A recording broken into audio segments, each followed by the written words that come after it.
પશુપાલન મિત્રો તમારી ગાય કે ભેંસનો ગયા વેતરમાં કદાચ આંછળ બંધ થઈ ગયો છે તો આંછળ પણ ખુલી જાય અને તમારી ગાય કે ભેંસને ગાભણ હોય અને વસ્તુ શું સારવાની રહેશે એ વસ્તુની તમારે પણ લાવવાની રહેશે અને કઈ વસ્તુ આપણી સારવાથી કદાચ આપણી ગાય કે ભેંસનો પાસો આંછળ ખુલી જશે। મિત્રો ખરેખર પશુપાલન જે કરતા હોય છે એમને તો અનુભવ જ હોય છે અને આપણી ગાય કે ભેંસ જ્યારે વિયાવા થાય છે ત્યારે એને સારી જગ્યા ઉપર બાંધવાની રહેશે અને સારી જગ્યા એટલે તમારે એનો ખોટો એકદમ સાફ રાખવાનો અને 10 લીટર દૂધવાળી ગાયનું બાવલું જ્યારે વાગળવા આવે બાવલાની અંદર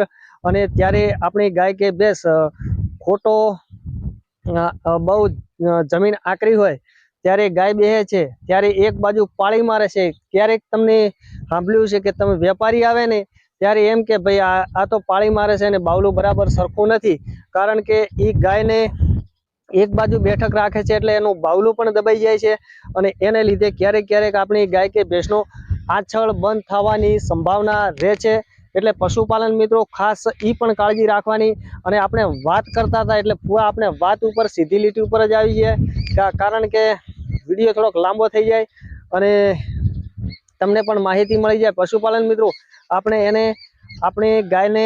જ્યારે ગાભણ હોય છે 7 થી 8 મહિનાની ત્યારે આપણે વસ્તુ લઈને સારવાની એમ રહેશે કે તમારે તેલ લાવવાનું રહેશે મિત્રો। તેલ 200 થી 250 ગ્રામ લઈ અને